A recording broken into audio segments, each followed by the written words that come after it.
Only in Kentucky can a single county claim the site of a socialist mining experiment and the front lines of a presidential war on poverty. Hi, I'm Michael, and I'm learning a little bit more about Kentucky, one county at a time, all 120 of them. And today, I'm learning about Martin County.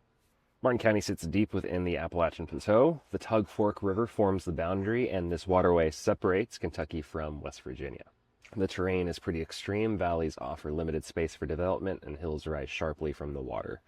The elevation starts at 550 feet near the river before climbing to peaks that reach 1,600 feet at Chestnut Knob. Today, the population of the county is roughly 11,000 people. European settlers arrived much later than they did in central Kentucky. James Ward arrived in 1780 after fighting in the American Revolution. He joined expeditions with frontiersman Simon Kenton, and they tracked stolen horses into Ohio. During one expedition, Ward encountered a Shawnee warrior named White Wolf. Well, it turns out that White Wolf was actually John Ward, James's long-lost brother. The Shawnee had kidnapped John when he was a toddler, and he had assimilated completely into the tribe.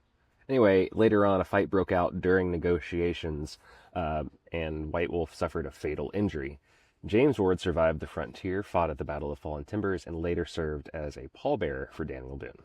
Settlement in the county progressed slowly because the mountains deterred traditional farmers. Instead, settlers relied on timber and minerals to survive. Now, George Rogers Clark, Floyd, recognized the potential of the area, and a man named John Warfield saw similar opportunities. Together, they established a camp in 1850 and named the village Warfield. Workers extracted coal from the hillsides to fuel the operation. They drilled wells to reach brine trapped beneath the earth. They built furnaces and placed kettles over the fire to boil the brine, and the water evaporated, leaving salt behind.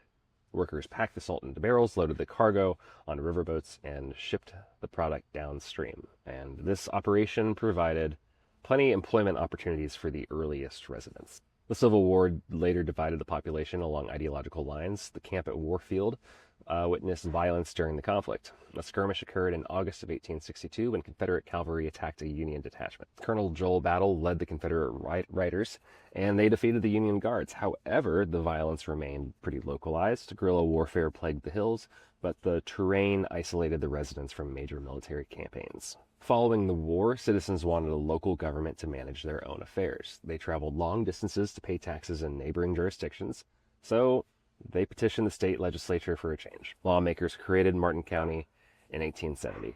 They took land from Floyd County, Johnson County, Lawrence County, and Pike County to do it. Officials named the new jurisdiction for John Preston Martin. He was a politician who had served in the state legislature and represented the region in Congress. Warfield became the first county seat, but the location caused immediate problems, because Warfield sat on the eastern edge of the boundary. Residents in the western part of the county complained about the travel time and demanded a more central location. So the county held an election, and citizens voted to move the government. They chose a settlement called Eden. But unfortunately, another town in Kentucky already used that name, and the local postmaster changed the name to Inez in 1874. He chose the name to honor Inez Frank, who was the daughter of a postmaster in Louisa.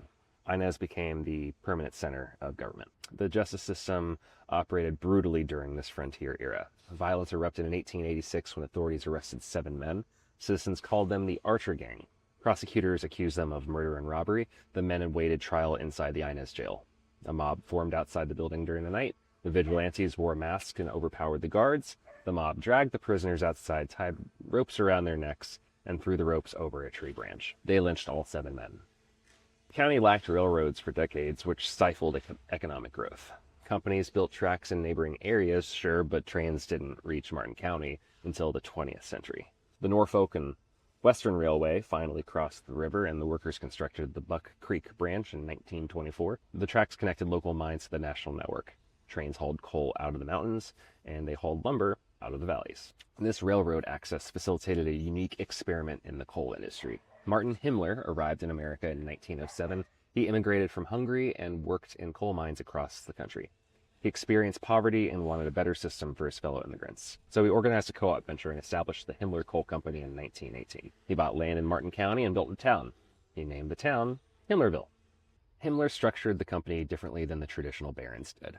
He restricted stock ownership so that only Hungarian immigrants could buy shares. Stockholders had to pursue American citizenship to participate. The company eliminated the exploitive system, such as the store system, and banned the use of scrip.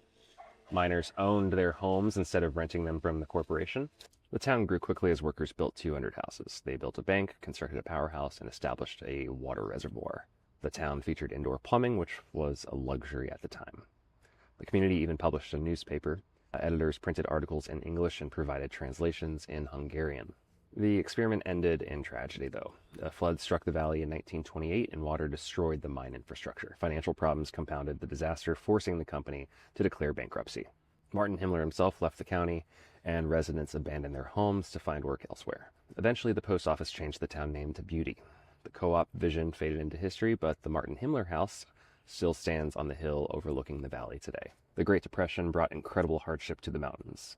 Coal prices dropped and families struggled to survive. The federal government intervened by creating the Works Progress Administration, the WPA, to provide jobs. Workers constructed a new courthouse in Inez between 1938 and 1941. The courthouse remains a landmark in the center of town today.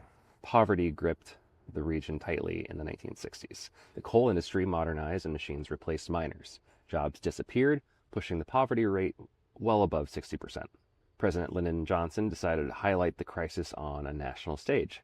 He visited Martin County in April 1964. Helicopters landed on an abandoned golf course, bringing the president and a swarm of journalists. Johnson rode in a vehicle up a dirt road until he reached a cabin, and the cabin belonged to Tom Fletcher, who was an unemployed miner with 8 children. Johnson sat on the front porch with him and spoke with the family. Photographers captured the moment, and the images circulated globally to illustrate the struggles of Appalachia. Johnson used the visit to declare war against poverty. He returned to Washington and pushed legislation through Congress. The government passed the Economic Opportunity Act and created the Appalachian Regional Commission. Federal money flowed into the mountains to build infrastructure. Programs improved health care and expanded education initiatives. The visit permanently linked Martin County to the national effort to uplift rural America. Mining continued to dominate the landscape despite the economic shifts. Companies utilized mountaintop removal techniques to extract resources more efficiently. They blasted the rock with explosives to expose the coal. They washed the coal with chemicals to remove impurities, and this process generated toxic slurry. Companies built impoundments to hold the waste, storing the sludge in valleys behind earthen dams. Massey Energy operated a facility near Inez. The impoundment held millions of gallons of slurry, and the structure sat directly above an abandoned underground mine. Well, disaster struck on October 11, 2000. The rock layer separating the impoundment from the mine failed, and the bottom of the impoundment collapsed, and the sludge rushed through the empty tunnels below. It burst out of the mine portals and poured into Wolf Creek. It poured into Coldwater Fork. The spill released 306 million gallons of waste into the environment. The sludge contained arsenic and mercury.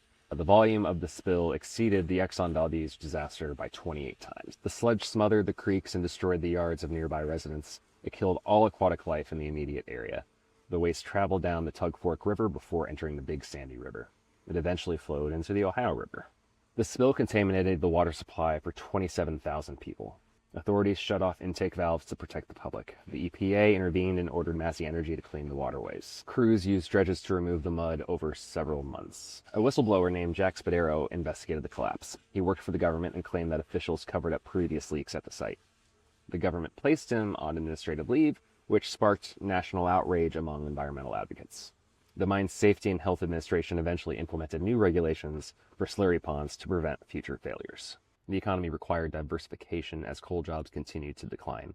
Local leaders lobbied for federal projects to bring stable employment. The government approved a new penitentiary, and workers built the United States Penitentiary Big Sandy. The prison opened in 2003. The construction process proved extremely difficult, though. The site sat on a former coal mine, making the ground unstable. And so the government spent millions of dollars to remediate the land before building the walls. Today, the facility operates as a high-security prison, and it includes a minimum security camp. The complex employs hundreds of people and also serves as an economic anchor for the county. The county continues to evolve today. Water infrastructure requires constant upgrades, and the government secured $25.8 million in 2026. The funds will improve water systems and upgrade sewer lines that serve the residents. The energy sector is also shifting. A company called Savion initiated a solar project in 2021. Workers installed panels on reclaimed mine land, transforming an extraction site into a renewable resource. The Martiki Solar Farm opened recently and generates 200 megawatts of electricity. It provides power to 30,000 homes, representing a massive transition toward renewable energy in the heart of coal country. As far as community names go, Davella was named for Dave DeLong. He served as postmaster, and his wife's name was Ella. They combined their names in 1902 to identify the community. Lovely was named for Samuel Dorsey Lovely. He operated a store and served as postmaster for the area. Hode was named for Hodaviah Hensley, hope I'm pronouncing that correctly, by the way, who was the child of a local minister. Tomahawk was named in 1919. It took its name actually from a newspaper called the Tomahawk News that circulated in Inez. The community gathers for annual events to celebrate their heritage. Inez hosts a harvest festival every October. Residents celebrate Christmas in the mountains during December with a parade and lights. Tomahawk hosts a music gathering where musicians congregate to play instruments, like bluegrass music, to preserve the cultural traditions of the mountains. So, that's Martin County. What'd I get wrong this time?